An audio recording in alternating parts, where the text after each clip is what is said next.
குலமாகிய முதல்வா போற்றி. தொண்டை நாட்டின் பாடல் பெற்ற தலங்களில் 20வது தலமும் பிரளயத்திற்கு பிறகு தோன்றிய முதல் சுயம்புலிங்கம் என்பதால் பெருமான் ஆதிபுரீஸ்வரர் என வழங்கப்படுகிறார்.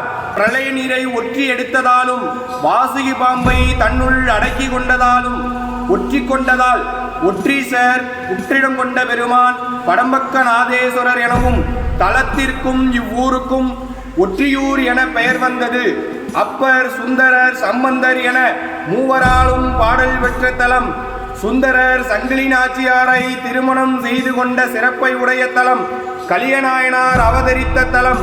பேய்கரும்பு இனித்து பட்டினத்தடிகள் முக்தி பெற்ற புண்ணிய பூமி.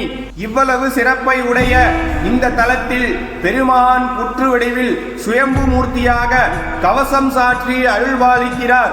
வருடத்திற்கு 3 நாட்கள் மட்டுமே கவசம் திறந்து பெருமானுடைய நிஜரூப தரிசனம் நம்மால் காண முடியும்.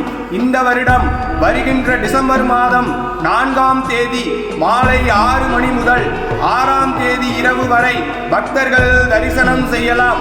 அன்று மாலை 7 மணிக்கு ஒற்றியூர் அரசன் மாணிக்க தியாகராஜ சுவாமி திருவீதி உலா நடைபெறும்.